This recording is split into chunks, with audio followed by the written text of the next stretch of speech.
Spring break that year, the gang, Maya, the firecracker with an infectious laugh, Ben, the perpetually broke artist with a heart of gold, and Sarah, the voice of reason who somehow kept us all tethered to reality, decided to go all out. We pooled our meager savings, raided every discount code we could find online, and ended up with a weekend yacht rental down at the coast. "Are you seriously telling me we're actually doing this?" I asked, squinting at the sleek white yacht bobbing in the marina. It felt surreal, like we'd stumbled into a movie set. "Yup," Maya grinned, her dark eyes sparkling with mischief. "Sun, sea, and enough questionable life choices to last a lifetime." The salty breeze whipped my hair into a frenzy as we set sail. The sun beat down mercilessly, turning my skin the color of a well-worn leather jacket. The rhythmic slap of waves against the hull was a soothing lullaby, punctuated by the raucous laughter of my friends as they tried to master the art of sailing. Docking at the yacht club for lunch, we were greeted by a scene straight out of a luxury magazine. Gleaming yachts lined the pier, their owners sipping cocktails under giant umbrellas. We, however, stuck out like sore thumbs in our mismatched beach wear and overflowing backpacks. Suddenly, a voice broke through the cacophony. "Lost, are you?"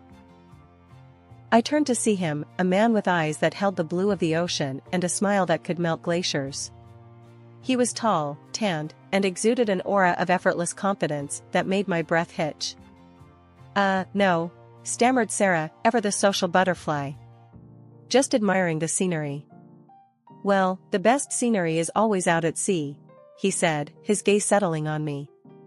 "My name's Anthony. You guys wouldn't happen to be looking for an adventure, would you?" A slow smile crept across my face. "Adventure?" I echoed, raising an eyebrow at Maya, who shrugged mischievously. "Maybe. What kind of adventure did you have in mind?" "How about I take you all for a spin?"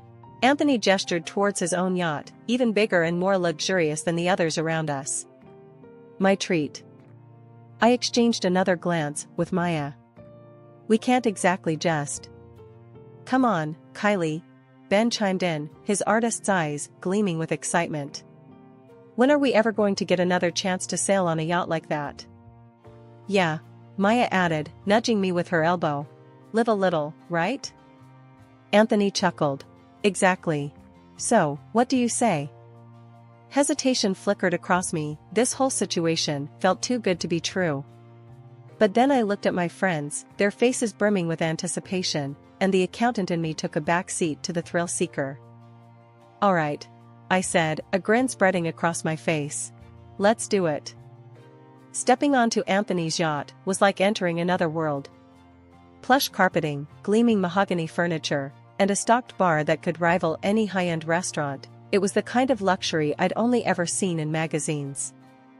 "Wow," I breathed, taking it all in. "Welcome aboard," Anthony said, offering me his hand. His touch sent a jolt through me, a spark that had nothing to do with the borrowed life raft vest strapped to my chest.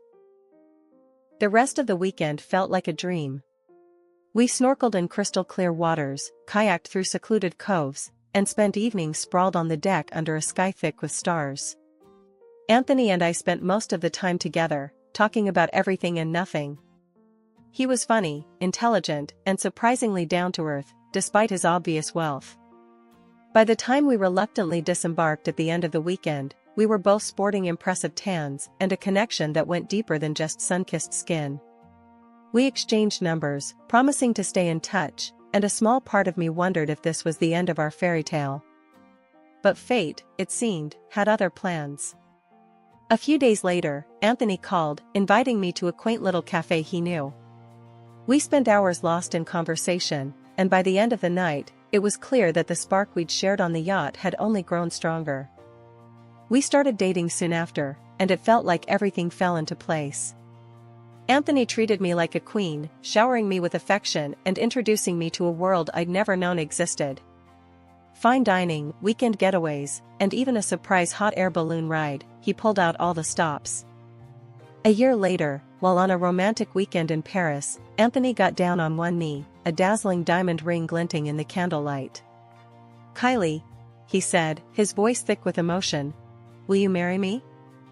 Tears welled up in my eyes. Yes, I whispered, the word a burst of joy and disbelief. Meeting his mother, Eleanor, was a different story altogether. A tall, imposing woman with an icy stare that could curdle milk, she surveyed me from head to toe the moment I stepped through the door of their mansion. "So, you're the one who captured Anthony's heart," she said, her tone laced with something that felt suspiciously like disdain.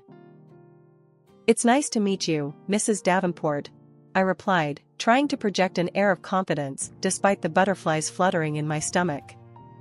The rest of the evening was a tense affair. Eleanor made subtle jabs about my background, not born with a silver spoon, and seemed determined to find fault with everything I did. Anthony, bless his heart, tried to bridge the gap, but the tension was thick enough to cut with a knife. Finally, as I was getting ready to leave, Eleanor pulled me aside. "Look, Kylie," she said, her voice surprisingly low. "I may not be thrilled about your social standing, but Anthony loves you, and that's all that matters.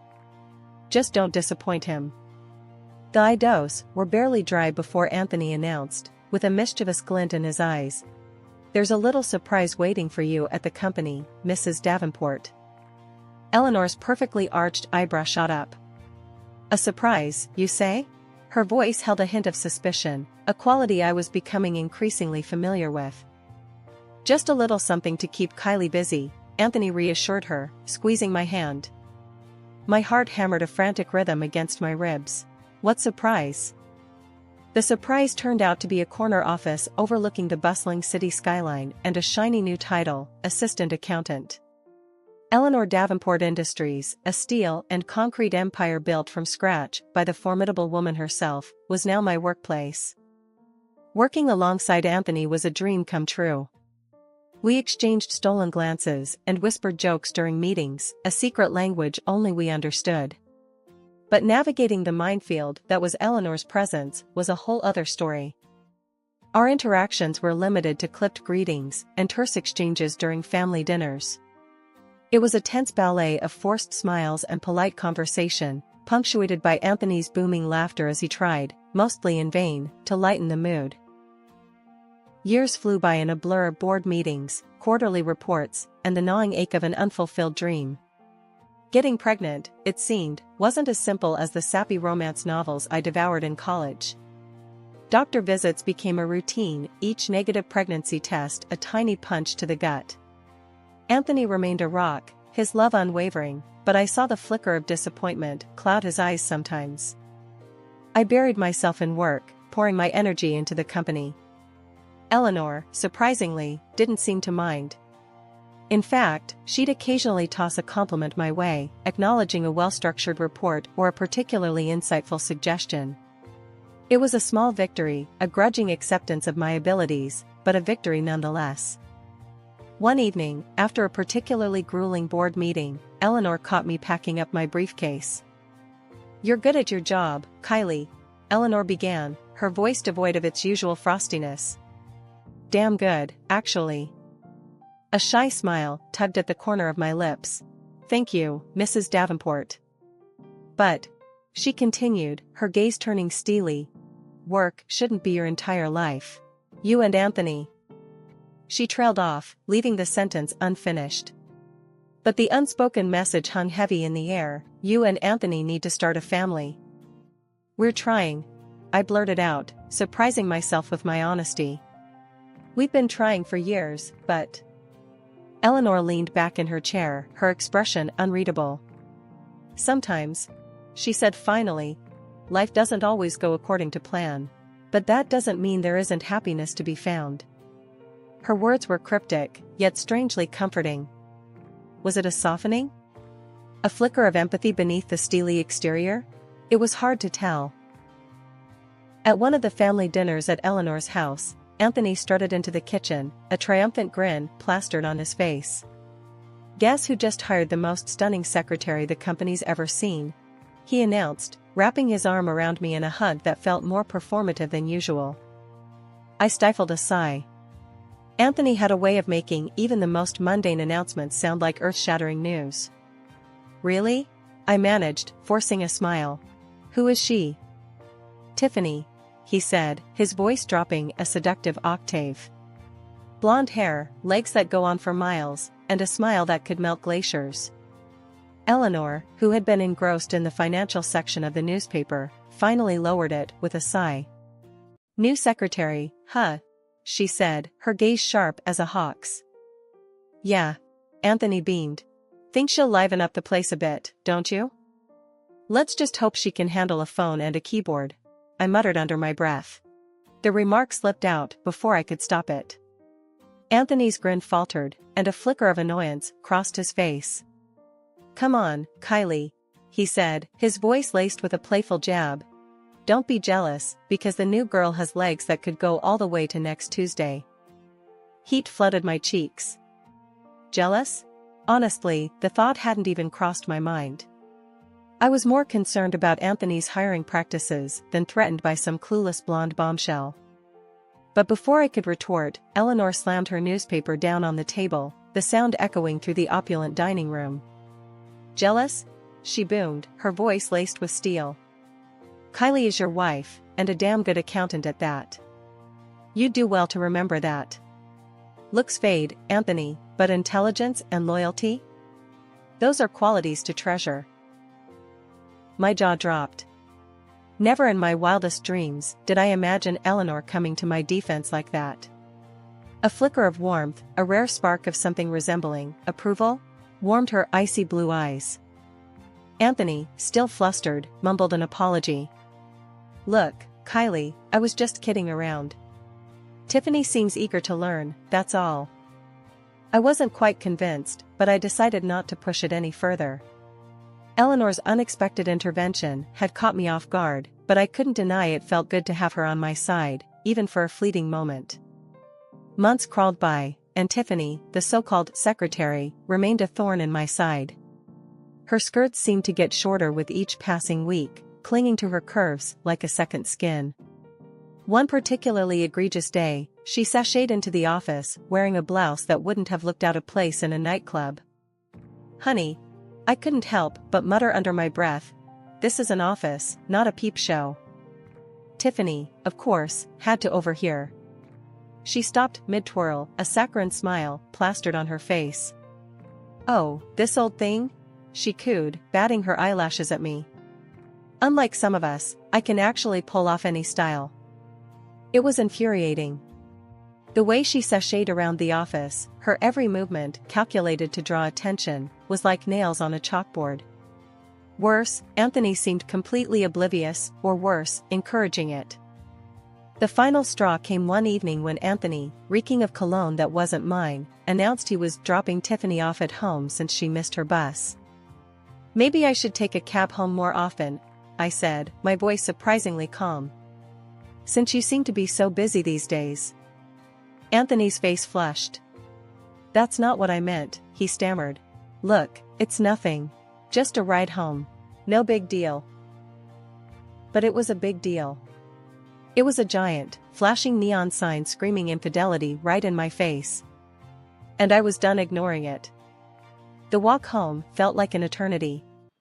The city lights blurred into a kaleidoscope of colors as tears streamed down my face, each drop a tiny shard of heartbreak. A taxi finally screeched to a halt, its yellow glow a beacon in the gathering darkness. As the night deepened, the silence in the apartment became deafening. Anthony still hadn't come home. And for the first time in years, I didn't feel lonely. I felt adrift, unmoored from the life I thought I'd built. The following days were a blur of forced normalcy. Anthony avoided me, his apology text a pathetic attempt at damage control. I kept my head down at work, the fluorescent lights buzzing overhead like angry bees in a hive. Then, one seemingly ordinary Tuesday, the dam broke. I was heading to the break room for a much-needed coffee fix when I heard a familiar giggle coming from Anthony's office. My heart skipped a beat, a cold dread settling in my stomach. Without a second thought, I threw open the door, the sight that greeted me making the blood drain from my face. Anthony was sprawled on the couch, his tie askew, his face flushed. Tiffany, her skirt hiked up to a point of no return, straightened her blouse with a smirk that could curdle milk. Well, I said, my voice surprisingly calm, the coldness in it sharper than a glacier. Look, who decided to throw an impromptu office party. Anthony scrambled to his feet, his face a mask of guilt and panic. Kylie, it's not what it looks like, he stammered. Oh, really? I raised an eyebrow, my gaze flickering between them. Because from where I'm standing, it looks pretty damn incriminating. Tiffany, the little viper, had the audacity to laugh. Relax, uptight. It was just a little fun. Fun? I repeated, my voice laced with venom. At the expense of our marriage? You're both pathetic. That evening, as I sat hunched over a laptop, Anthony sauntered into the living room, a smug grin plastered on his face. He tossed a document onto the coffee table in front of me, the crisp white paper crackling like a gunshot in the silence. There, he announced, his voice laced with a bravado that did little to mask the underlying nervousness in his eyes. Divorce papers. Sign them, and let's get this over with. This marriage is over. It's been over for a while now, frankly.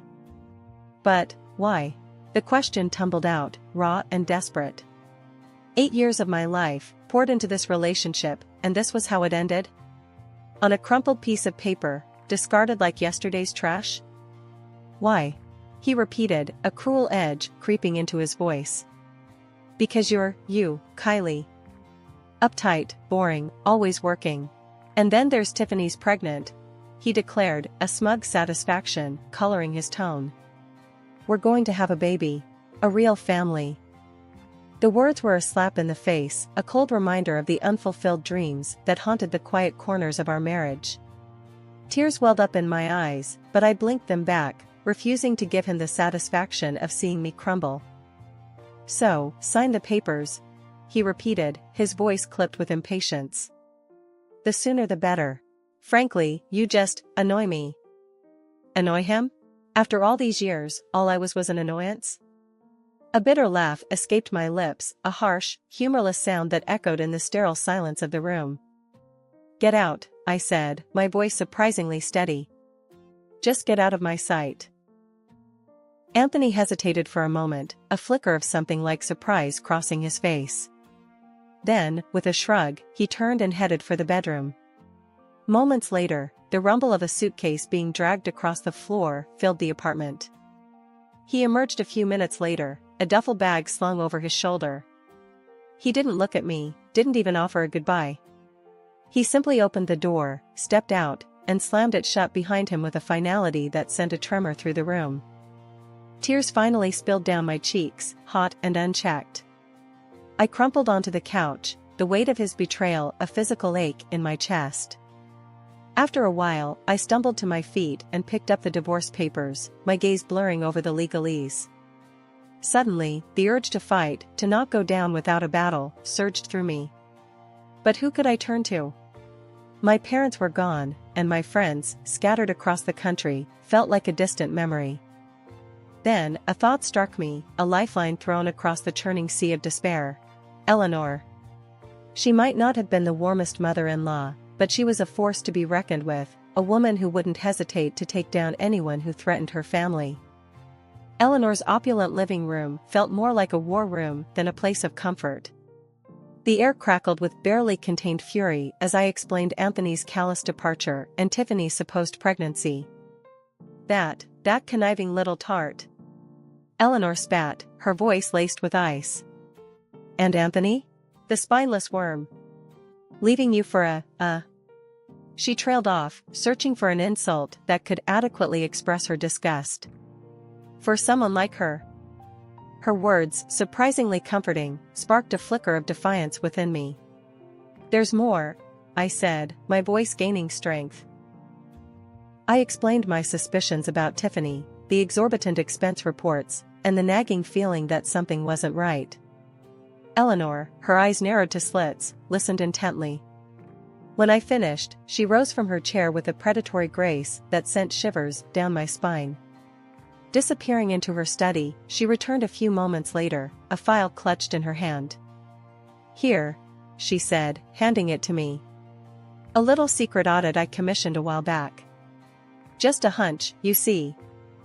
I opened the file, my heart hammering in my chest. It was a detailed report outlining Tiffany's creative accounting practices. Apparently, her idea of representative expenses included luxury handbags and weekend getaways. A cold smile touched my lips. This wasn't just about a cheating husband or a vindictive secretary. This was about something bigger. This was about justice. The next morning, I marched into Anthony's office, the secret audit tucked securely under my arm. He and Tiffany were locked in a heated embrace, cooing like a pair of lovebirds. "Shouldn't you be packing your boxes, honey? This is my future husband's office now." Tiffany sneered at me. I ignored her, turning my gaze to Anthony, whose smugness had curdled into confusion. "Actually," I said, a smile playing on my lips, "it seems there's been a bit of a misunderstanding." Before they could react, I placed the file on his desk. "Take a look, Anthony. Seems your little friend here has been a bit creative with the company finances." Tiffany's face drained of color. "What is this?" she sputtered, her voice laced with panic. "Lies. You're trying to slander me." Just then, the office door swung open, revealing Eleanor, a steely glint in her eyes. Anthony, his face pale as a ghost, looked like a child caught with his hand in the cookie jar. "Enough of this," Eleanor boomed, her voice silencing the room. She turned to her son, her gaze heavy with disappointment. "Anthony," she said, her voice clipped, "you are hereby dismissed from your position as director. Your blatant disregard for company policy and indulgence in irregular relationships has proven you unfit for the role." Anthony stammered, his protests drowned out by his mother's icy stare. Turning to Tiffany, Eleanor continued, her voice dripping with disdain. "And you, young lady, will be facing charges of embezzlement. Consider this your official termination." The aftermath was a whirlwind. Tiffany, realizing her gravy train had derailed, quickly confessed to Anthony that the pregnancy ploy was a sham. "Honey," she purred, all fake sweetness gone, "I don't need a poor lover." With that, she sashayed out of his life as quickly as she'd sashayed in, leaving him floundering and alone. Eleanor, ever the pragmatist, wasted no time. She presented Tiffany with a stark choice: return the fraudulently claimed $15,000 or face a very public lawsuit. Tiffany, with her dreams of extravagance evaporating, chose the former, coughing up the money with a defeated whimper. Needless to say, she was no longer employed by Davenport Industries. As for Anthony, well, let's just say his fall from grace was spectacular. Fired from his position as director, his access to his mother's lavish lifestyle, the fancy cars, the yacht, was swiftly revoked. The divorce proceedings were swift and, thanks to a very good lawyer, financially beneficial for me.